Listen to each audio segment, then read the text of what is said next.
Shalom. Ya, shalom buat kita yang ada di rumah. Sekalipun kita di rumah, kita percaya bahwa hadirat Tuhan tetap ada bersama dengan kita. Amin. Sukacita tetap ada. Sekalipun kita beribadah lewat di rumah masing-masing, tapi kita percaya bahwa Tuhan selalu ada bersama dengan kita. Amin. Mari kita siapkan hati kita mau datang memuji dan menyembah nama Tuhan.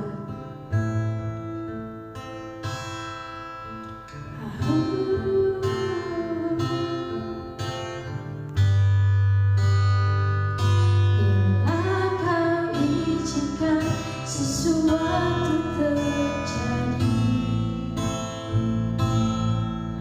ku percaya semua untuk kebaikanku.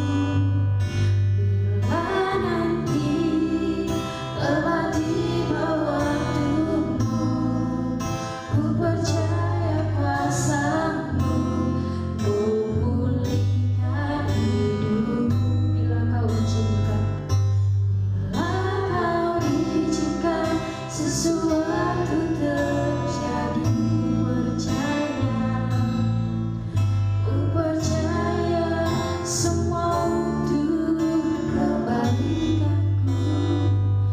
Bila nanti telah tiba waktumu, ku percaya kuasa-Mu memulihkan hidupku. Tuhan pasti yang terbaik, walau kadang tak mudah dimengerti. Lewati cobaan, ku tetap percaya waktu Tuhan pasti. Mari kita katakan dari awal bila Kau izinkan. Katakan dengan sungguh-sungguh. Sesuatu terjadi, ku percaya semua untuk kebaikanku. Bila nanti telah tiba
bersyukur.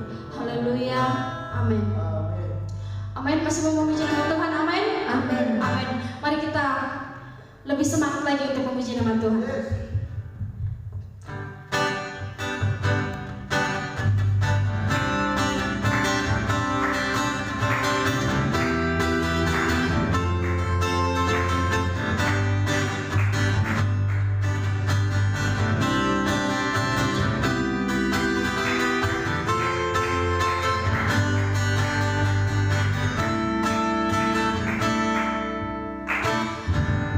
Beri kuasa dari Raja Mulia menaklukkan musuh. Bawakan ibu pakai kuasa dari Raja Mulia. Cinta Allah bersamaku, siapa jadi lawanku? Sungguh besar Kau Tuhanku, Engkau perisai hidupku. Ku berdiri dengan iman dalam Yesus Tuhan. Kau yang beri kemenangan, ku bersorak merayakan. Terpujilah Engkau Raja sama Raja. Mari kita katakan, ku diberi kuasa.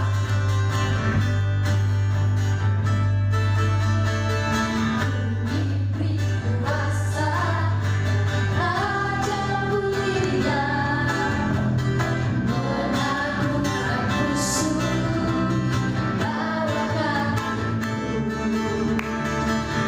merupakan kuasa dari Raja Mulia. Bila Allah ada bersamaku, siapa jadi lawanku? Sungguh besar Kau Tuhanku, Engkau perisai hidupku. Ku berdiri dengan iman dalam Yesus Tuhan. Kau yang beri kemenangan, ku bersorak merayakan. Terpujilah Engkau Raja sama Raja. Sungguh besar Kau Tuhanku, Engkau perisai hidupku. Ku berdiri dengan iman dalam Yesus Tuhan. Kau yang beri kemenangan, ku bersorak merayakan. Terpujilah Engkau Raja segala raja. Terpujilah Engkau Raja segala raja. Terpujilah Engkau Raja segala raja. Kita mau lebih lagi untuk memuji nama Tuhan. Kita lebih dari pemenang. Amin. Amin. Kita harus kalahkan maut. Haleluya.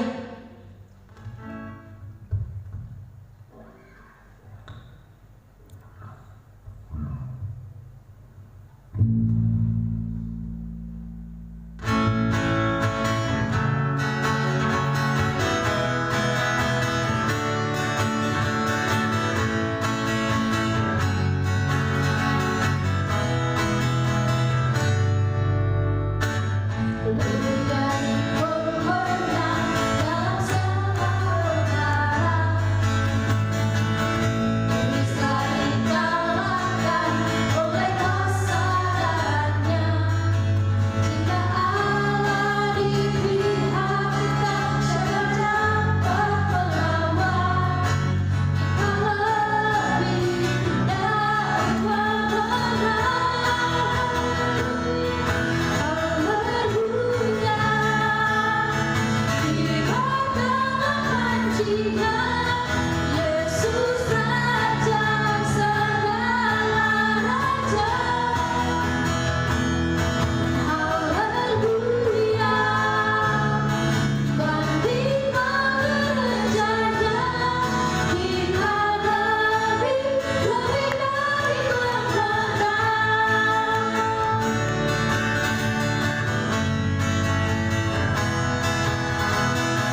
Bapak dan Ibu jemaat Kristus yang ada di rumah, oleh karena kondisi negara ini dan kondisi dunia seperti ini, maka kita diizinkan untuk beribadah di rumah masing-masing. Dan izinkan saya untuk menyampaikan firman Tuhan untuk dilanjutkan ke Bapak Ibu melalui media sosial. Namun sebelumnya, mari kita berdoa sebelum belajar tentang firman Tuhan. Bapa, di dalam nama Yesus, kami mengucap syukur untuk semua kebaikan-Mu bagi kami di Jemaat Roh Supiori.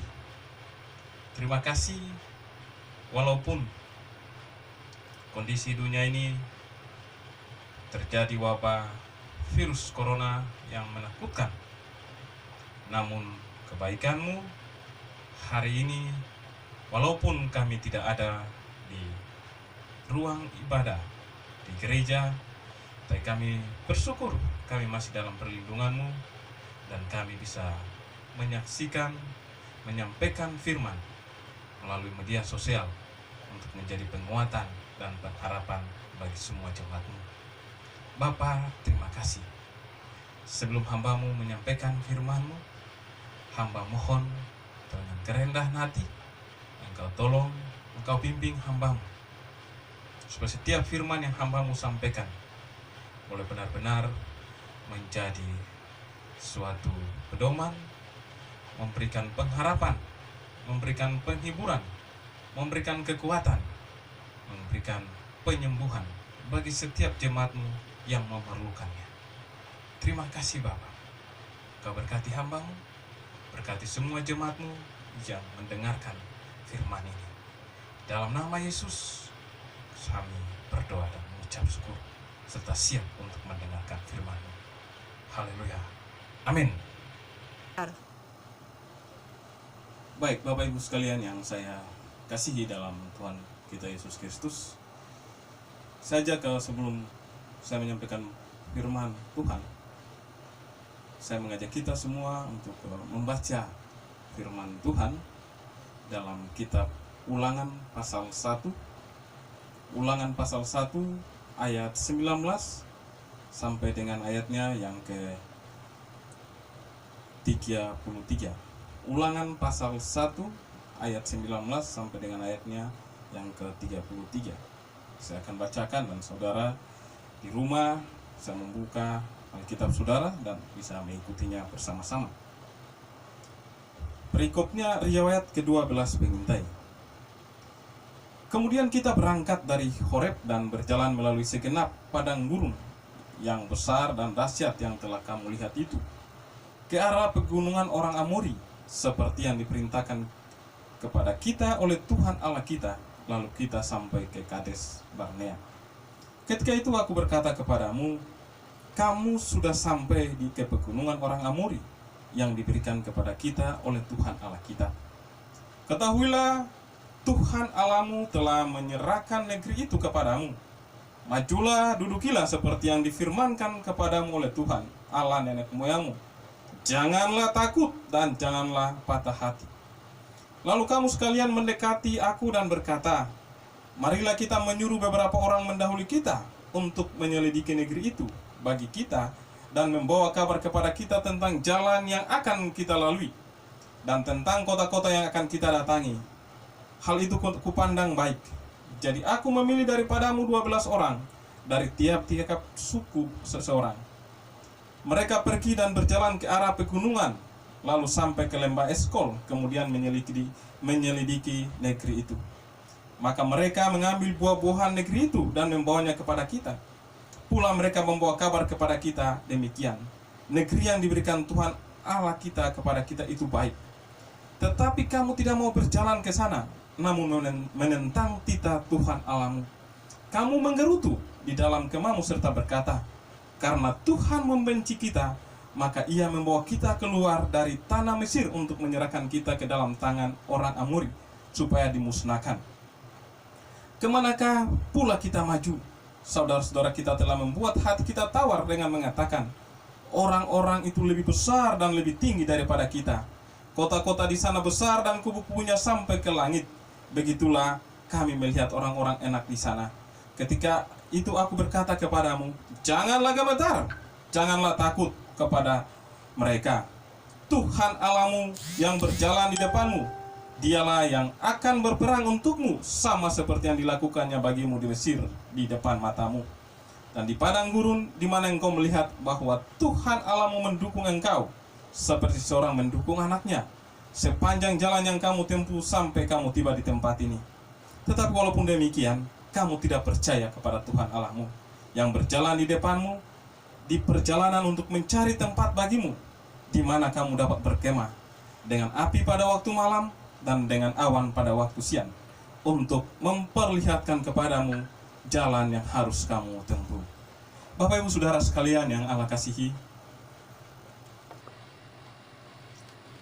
Bapak Ibu sekalian, seperti saya sudah membacakan firman Tuhan untuk kita semua, kitab Ulangan ini, Bapak Ibu, ini cerita kenangan, cerita perjalanan bangsa Israel kembali yang diceritakan oleh hambanya Nabi Musa. Dia menceritakan baik, buruk, persoalan, menang, kalah, diceritakan oleh Musa dalam kitab Ulangan ini. Dan saya sengaja mengambil satu perikop di dalam kitab Ulangan ini terkait dengan para pengintai.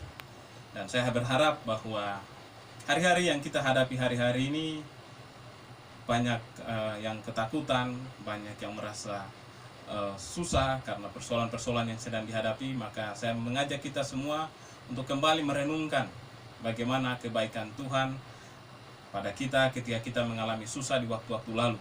Seperti Musa menguraikan kembali kondisi-kondisi yang mereka hadapi mulai dari Mesir sampai dengan mau masuk tanah Kanan yang ditulis dalam kitab Ulangan ini. Itu pertama, kenapa saya mengangkat kitab Ulangan ini, untuk Bapak Ibu bisa merenungkan kembali apa yang pernah Bapak Ibu alami yang susah sekali, tapi Tuhan bisa menolong Bapak Ibu untuk mengalami kebaikan Tuhan, mengalami damai sejahtera Tuhan. Namun Bapak Ibu, saya tidak akan menjelaskan itu lebih jauh, tapi saya akan kembali untuk menjelaskan seperti khotbah saya di beberapa minggu lalu terkait dengan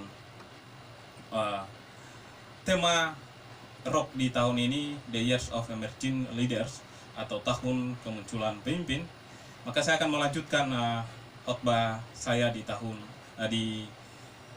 beberapa minggu lalu terkait dengan kemunculan pemimpin. Bapak Ibu sekalian, beberapa minggu lalu saya sudah menjelaskan 3 hal terkait dengan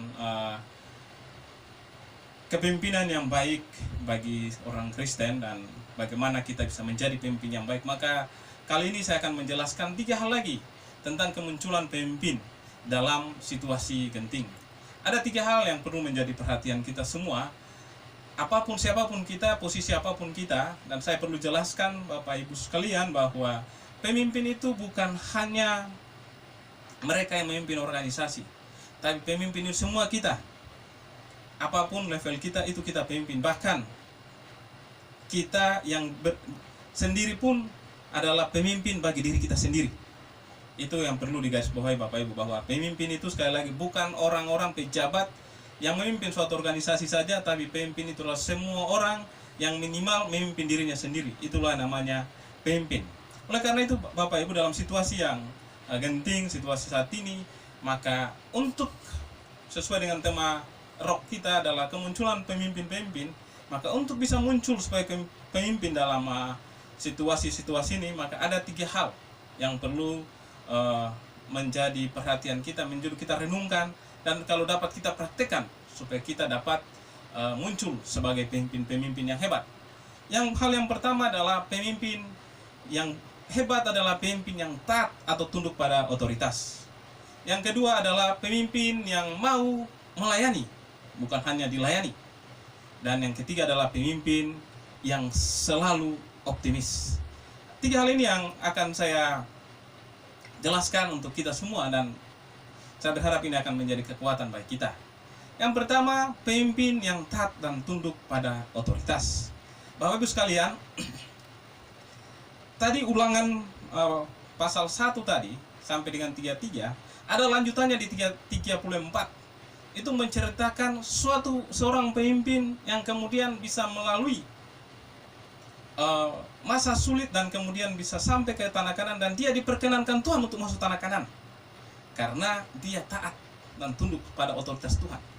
Bapak Ibu bisa buka dengan saya di Ulangan pasal 1 ayat 34 dan 35 sampai 36.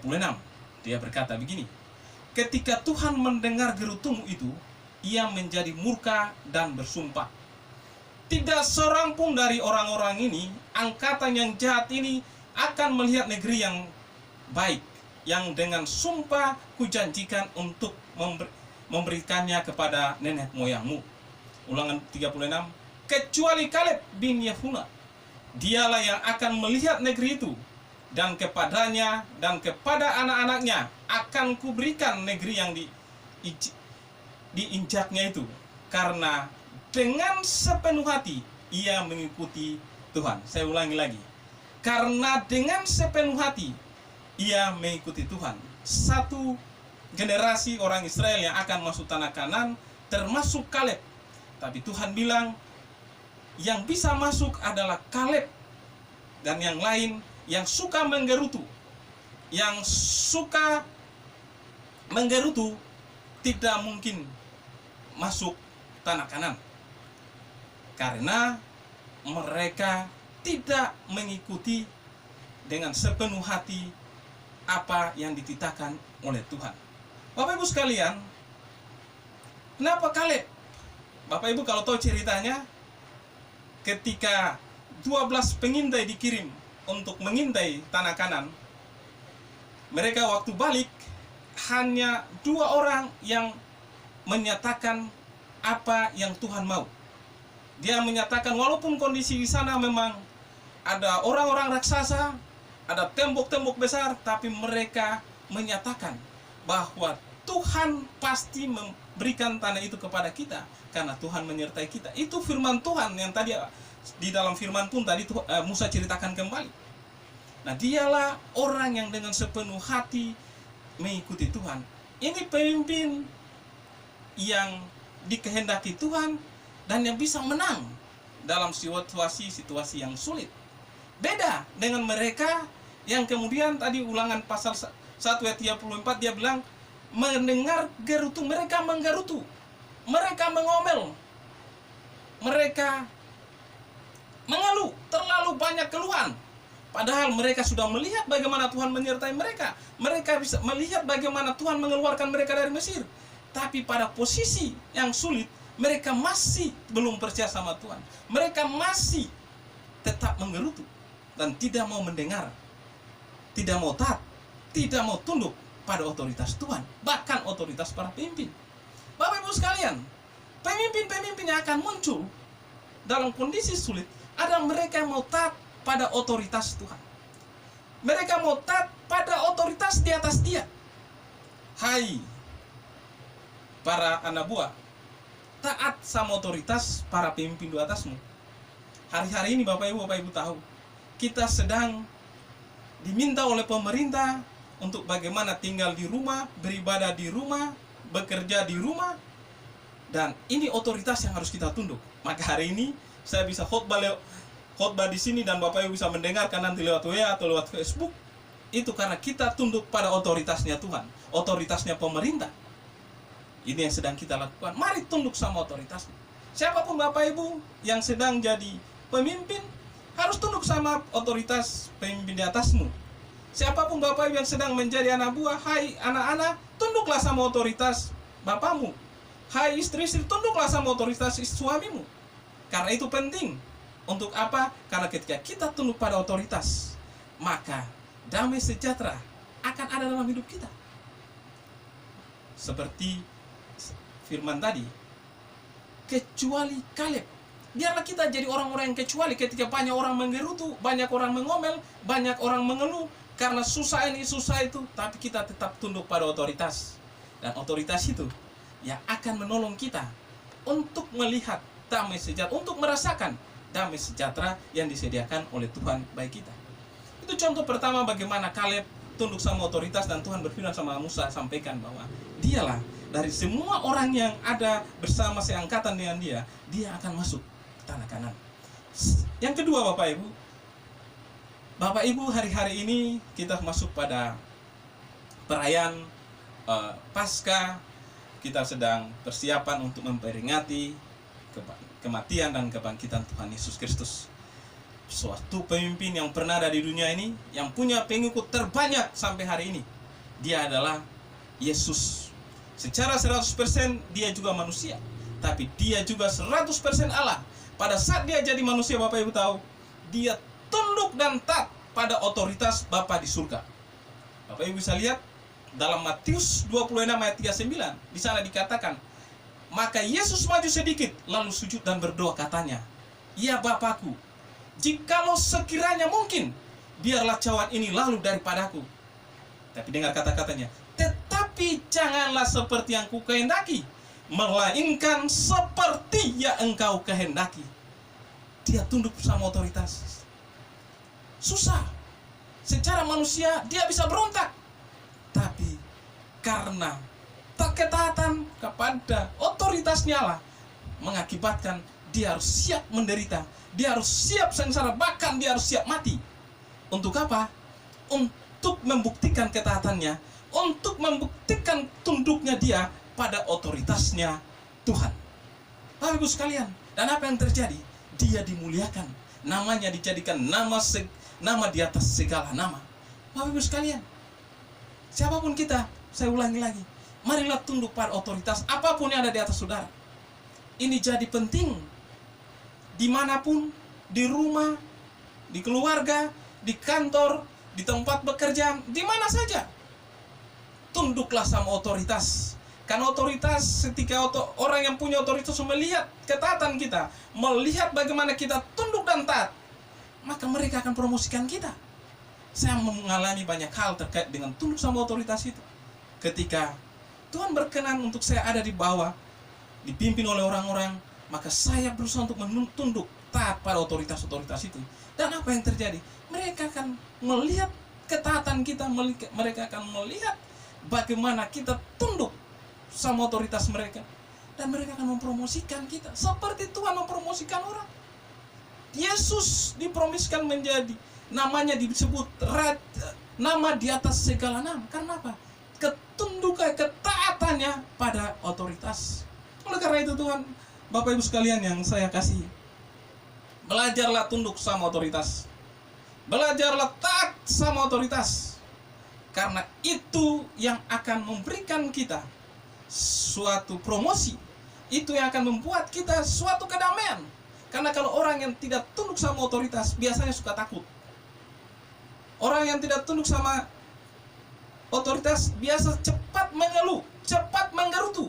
Dan di mana-mana Bapak Ibu, coba Bapak Ibu rasain sendiri. Kalau anak Bapak Ibu suka menggerutu, suka nggak? Pasti nggak suka.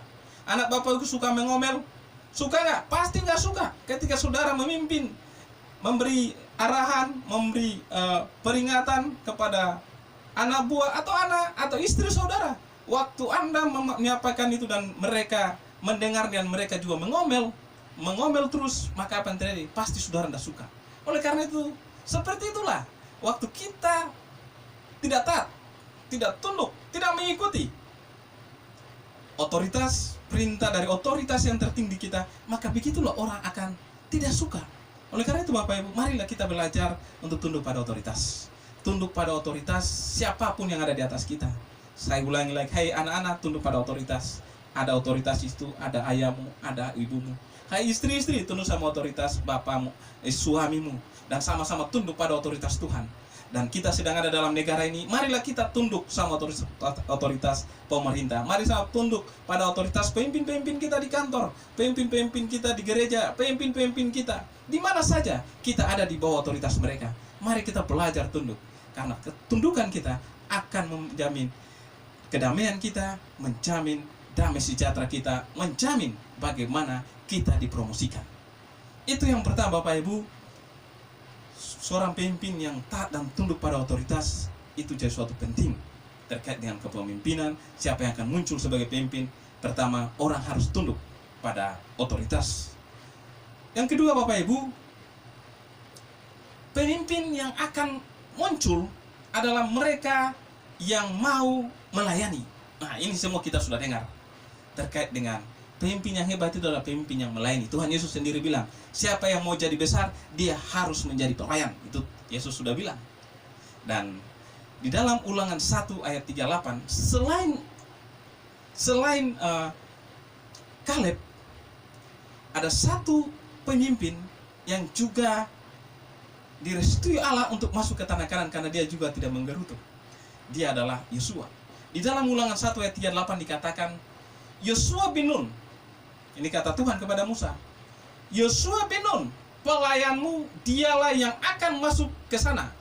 Berilah kepadanya semangat, sebab dialah yang akan memimpin Israel sampai mereka memiliki negeri itu. Dengar kata-kata ini, Yosua bin Nun, pelayanmu. Yosua ini pelayannya Musa. Bapak Ibu, Yosua ini pelayannya Musa, dan dia adalah termasuk salah satu dari 12 orang yang ikut mengintai. Waktu 10 orangnya menggerutu, 2 orang yang berkata bahwa Tuhan akan menyertai mereka walaupun banyak soal, tapi Tuhan akan menyertai dia. Ini salah satunya adalah Yosua, dan tadi pertama adalah Kaleb. Dia pelayanmu. Bapak Ibu semua yang saya kasihi, saya baca biografi setiap pemimpin yang muncul kemudian adalah mereka yang mulai dari pelayan. Mereka yang memulai dari sebagai pelayan. Bapak Ibu kalau dengar Kapolri, mantan-mantan Kapolri, bahkan ada Kapolri, berapa Kapolri yang sudah ada di Republik ini, mereka sebelum jadi Kapolri, sebelumnya mereka pernah menjadi ajudan Presiden. Mereka adalah pelayan Presiden, ajudan, kerja dari bawah. Di Alkitab ada yang namanya Yusuf. Sebelum jadi Perdana Menteri di Mesir, dia sebelumnya juga jadi pelayan di rumah Potifar. Dia jadi pelayan. Bapak Ibu bisa dengar satu raja besar yang namanya Daud. Sebelum dia jadi raja, dia jadi pelayan juga. Dia melayani kambing dan domba. Dan sebelum itu juga, sebelum diangkat jadi raja, dia melayani raja, itu Saul.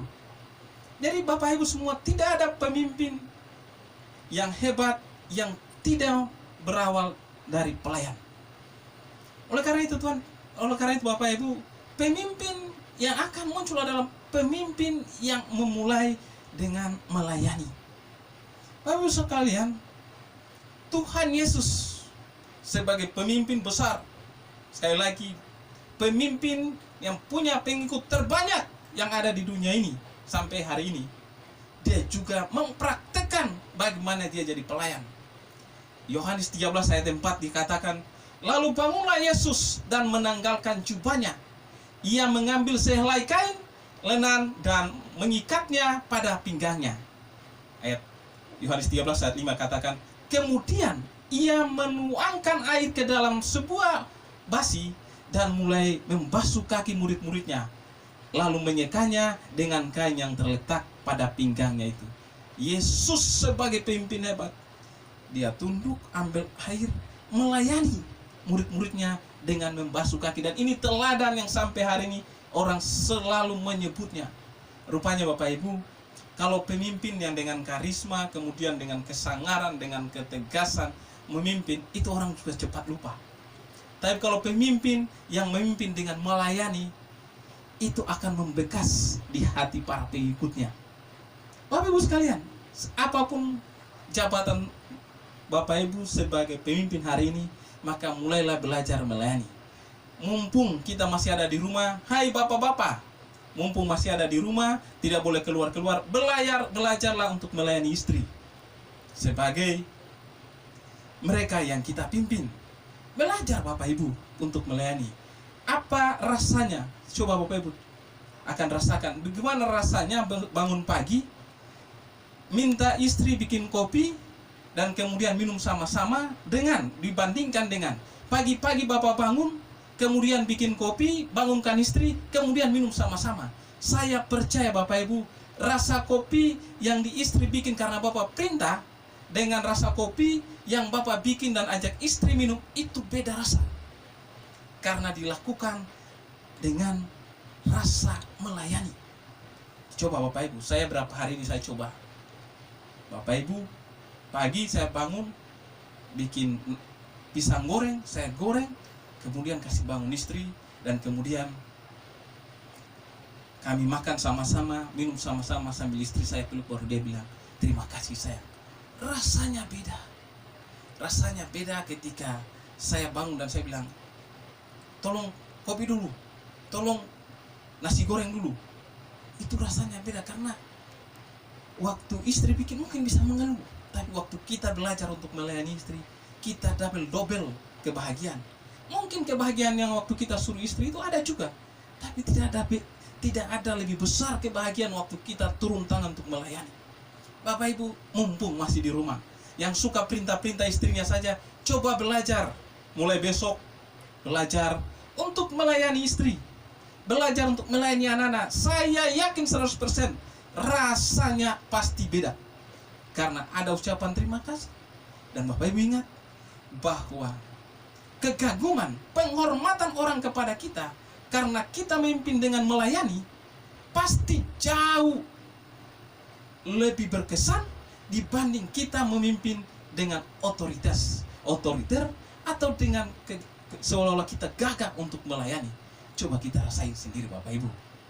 Oleh karena itu Bapak Ibu, seperti Yesus dia lakukan. Dia memimpin dengan cara melayani. Maukah Bapak Ibu mulai belajar untuk mulai kita melayani dengan cara Yesus? Memimpin dengan cara Yesus, yaitu melayani. Baik mereka yang sudah berkeluarga, tapi bagi mereka yang belum berkeluarga, yang masih sendiri, saya minta Bapak Ibu belajar melayani diri sendiri. Jangan karena tinggal sendiri di rumah, terus bangunnya terlambat, tidak cuci muka, tidak rawat diri, sampai nanti pas kita ketemu waktu sudah tidak ada lockdown lagi, nanti kita ketemu nanti nona-nona yang masih bujang-bujang karena tidak rawat diri, bisa kelihatan besar-besar badannya, atau bahkan mungkin jerawatnya di sana di sini. Kenapa? Karena tidak melayani diri, memimpin diri sendiri. Tadi saya dari awal bilang, pemimpin itu bukan pemimpin di organisasi, tapi pemimpin diri sendiri juga penting. Oleh karena itu, hai anak-anak yang masih bujang, hai pemuda-pemudi, selama lockdown ini jangan gunakan waktu itu untuk Anda bermalas-malasan, tapi gunakan waktu untuk melayani diri saudara, melayani, melihat diri saudara melayani, olahraga, supaya diri saudara itu tetap sehat, tetap kuat, tetap cantik, tetap ganteng, supaya orang melihat dan melihat kamu bisa memimpin dirimu sendiri. Bapak Ibu sekalian, jadilah pemimpin yang mau melayani. Jadilah pemimpin yang mau melayani. Saya kasih tahu sekali lagi, semua pemimpin yang pernah hebat, yang tertulis di Alkitab maupun biografinya tertulis di dunia ini, mereka memulainya dengan melayani. Melayani. Seperti yang saya bilang, para Kapolri, Pangdam, Panglima, Pak Wiranto itu misalnya, dia pernah jadi ajudan seorang presiden dan kemudian jadi pangap. Itulah Bapak Ibu. Di Alkitab seperti tadi saya jelaskan, Yusuf, Daud, dan banyak lagi. Karir mereka dimulai dari pelayan. Jadilah pemimpin yang hebat dan mulai melayani. Pemimpin di keluarga, pemimpin di komsel, pemimpin di jemaat, pemimpin di mana saja. Marilah kita memulai dengan melayani. Bapak Ibu sekalian, yang terakhir, pemimpin yang akan muncul itu adalah orang-orang yang selalu optimis. Ini yang ketiga. Orang-orang yang selalu optimis. Pemimpin yang optimis itu adalah mereka yang selalu berpikir positif dalam segala keadaan. Yang kedua, pemimpin yang optimis itu adalah mereka yang selalu melihat peluang dalam masalah. Dan yang ketiga, pemimpin yang optimis adalah mereka yang berani untuk menjadi ember bagi anak buahnya, tapi berani untuk minta maaf walaupun tidak bersalah. Ibu bapak sekalian yang saya kasihi dalam Tuhan Yesus Kristus, kita bisa melihat contoh-contoh pemimpin yang optimis. Kita bisa baca Ulangan 1 ayat 9 sampai 33. Kita juga bisa baca Bilangan 13 ayat 1 sampai 12. tentang pengintai-pengintai yang tadi saya jelaskan, yang ada Kaleb, ada Yosua di situ Bapak Ibu. Ketika orang lain melihat masalah besar dan mereka menggerutu, Kaleb dan Yosua sebaliknya melihat hal yang positif dalam kondisi itu. Orang sebelah 10 orang bicara di sana itu ada raksasa, ada orang enak yang kalau kita ke sana mereka bisa telan kita. Tapi Yosua dan Kaleb sebaliknya, di sana memang ada orang, tapi karena Tuhan menyertai kita, kita bisa masuk dan kita bisa mengalahkan mereka. Bapak Ibu, hari-hari ini kondisi saat ini banyak orang ketakutan, tapi sebagai anak-anak Tuhan, sebagai calon pemimpin-pemimpin hebat di masa ini, saudara itu harus melihat kondisi yang saat ini dengan optimis, bahwa kondisi ini akan berlalu. Seperti dulu ada virus seperti ini, ada SARS, ada MERS, ada flu burung, ada flu Singapura, banyak, tapi bisa berlalu. Dan kita ada sampai saat ini. Maka kondisi yang ada ini pun kita optimis bahwa kita akan melaluinya. Kita harus melihat hal dalam setiap masalah itu, kita harus mencari peluang dalam masalah itu supaya kita bisa beruntung. Jangan kita ketakutan dengan setiap soal yang kita hadapi. Bapak Ibu sekalian, bisa kita lihat, baca dalam kisahnya orang Israel tadi. 12 orang, 10 boleh takut, 10 boleh menyatakan hal-hal yang meragukan di orang Israel, tapi 2 tidak. Dan apa yang terjadi? Mereka semua yang tawar hati, mereka semua yang menggerutu, mereka semua berpikir pesimis, mereka disingkirkan. Mereka semua satu pun tidak masuk tanah Kanaan, termasuk Musa, tidak. Tapi 2 orang ini ketika mereka melihat, berpikir positif dalam keadaan yang sulit, mereka masuk. Tadi saya katakan pemimpin yang optimis itu adalah mereka yang berani minta maaf walaupun tidak bersalah. Bapak Ibu, pemimpin besar kita, Nabi Yesus Kristus, Tuhan dan Raja kita, kasih contoh itu Bapak Ibu, dalam kondisi yang sangat sulit. Waktu dia mau mati di kayu salib, apa yang dia bilang? Dia mau mengampuni mereka yang menganiaya dia. Dia bilang, ya Bapakku, ampunilah mereka ini, karena mereka ini tidak tahu apa yang mereka perbuat. Ini pemimpin yang sangat hebat.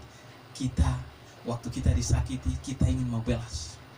Pemimpin kadang merasa karena hebat, maka ketika ada orang menyakiti, ada orang yang membuat dia resah, ada orang yang membuat dia cemas, dia berusaha untuk membalasnya, tidak mau mengampuni. Tapi Yesus hari ini dalam masa-masa kesengsaraan ini, ketika dia mau mati, dia bilang apa? Bapak, ampunilah mereka. Ini pemimpin yang hebat, ini pemimpin yang optimis. Bapak Ibu bisa dengar tahu cerita bagaimana waktu Yesus mau ditangkap. Waktu dia mau ditangkap, Petrus sudah angkat parang, pedang, dan potong salah satu imam besar Markus telinganya. Tapi apa yang dilakukan oleh pemimpinnya, oleh Yesus? Sarungkan kembali pedangmu, sarungkan kembali pedangmu. Dan dia lakukan apa? Mengasihi orang itu, kembalikan telinganya, disembuhkan. Itu mujizat terakhir yang dilakukan sebelum Yesus disalibkan. Diampuni. Pemimpin yang hebat adalah mereka yang berani minta maaf walaupun tidak bersalah. Bapak Ibu sekalian, marilah dalam kondisi apapun kita hari-hari ini, kita tetap optimis, kita tetap berusaha berpikir positif dalam kondisi segala keadaan yang kita alami. Mari kita terus melihat peluang dalam setiap persoalan yang kita hadapi. Mari kita terus berani bertanggung jawab, para pemimpin, berani minta maaf walaupun tidak bersalah. Ini jadi penting untuk membuktikan bahwa kita adalah anak-anak Tuhan, kita adalah representatif of Christ Kingdom yang siap dimunculkan sebagai pemimpin. Sekali lagi, pemimpin itu bukan hanya mereka yang memimpin di organisasi, tapi mereka yang memimpin dirinya sendiri, memimpin keluarganya, memimpin komselnya, memimpin apa aja kalau dia diberikan tanggung jawab sebagai pemimpin. Bapak Ibu sekalian, marilah Jadilah pemimpin-pemimpin hebat.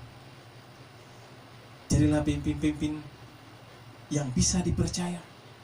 Jadilah pemimpin-pemimpin yang sanggup untuk memberikan teladan bagi semua orang. Dalam situasi genting ini, saya rindu kita semua jadi pemimpin yang taat dan tunduk sama otoritas Tuhan dan juga otoritas orang-orang yang ditugaskan untuk memimpin kita. Yang berikut, jadilah pemimpin yang mau melayani. Dan yang terakhir, jadilah pemimpin yang selalu optimis. Berpikirlah positif, selalu melihat masalah selalu melihat peluang dalam setiap masalah. Dan yang terakhir, berani untuk bertanggung jawab, berani minta maaf kalaupun kita tidak salah. Saya percaya kalau semua kita mau belajar untuk menjadi pemimpin seperti 3 hal yang saya sampaikan, maka dalam kondisi ini, dalam kondisi yang ada saat ini yang membuat orang susah, yang membuat orang cemas, yang membuat orang ketakutan, kita tetap ada dalam damai sejahtera. Kenapa? Karena dalam kondisi ini yang dibutuhkan adalah damai sejahtera dan sukacita dalam hidup kita. Dengan begitu imun kita akan naik, dan apapun penyakit yang akan menyerang kita, imunitas dalam tubuh kita, kekebalan dalam tubuh kita akan menyerang setiap penyakit yang ingin masuk. Untuk imunnya harus baik, jadilah pemimpin yang tunduk pada otoritas, jadilah pemimpin yang mau melayani, dan jadilah pemimpin yang selalu optimis. Saya percaya Tuhan memberkati kita untuk melewati setiap persoalan, untuk melewati kondisi yang sedang kita hadapi saat ini. Mari kita berdoa. Bapa, terima kasih untuk firman yang telah hamba-Mu sampaikan. Sekali lagi hamba mohon, biarlah firman-Mu menjadi kekuatan, firman-Mu menyembuhkan, firman-Mu memberikan terang, firman-Mu memberikan tuntunan jalan, firman-Mu memberikan kami damai sejahtera untuk kami menghadapi situasi-situasi yang hari-hari ini harus kami hadapi. Terima kasih Bapa, situasi ini sudah terjadi dan kami tidak mungkin menghilangkan situasi ini. Oleh karena itu kami mohon Tuhan memberikan kami kekuatan, Tuhan menyertai kami untuk kami sanggup melewati situasi ini. Dan biarlah situasi yang kami lewati ini pada titik kemenangan kami, semuanya untuk hormat dan kemuliaan nama Tuhan. Berkati semua jemaat-Mu dimanapun mereka saat ini berada. Engkau berkati apapun kesusahan mereka, apapun yang mereka rasakan, baik susah, senang, di dalam nama Yesus Engkau hadir di hati mereka, Engkau hadir di keluarga-keluarga mereka, menjadi Allah bagi hidup mereka, menjadi Raja, menjadi Tuhan bagi hidup mereka, dan mereka mendapatkan damai sejahtera. Supaya ketika kami melewati setiap soal ini, kami punya banyak kesaksian, dan semuanya untuk kemuliaan nama-Mu. Di dalam nama Yesus kami sudah berdoa. Haleluya. Amin.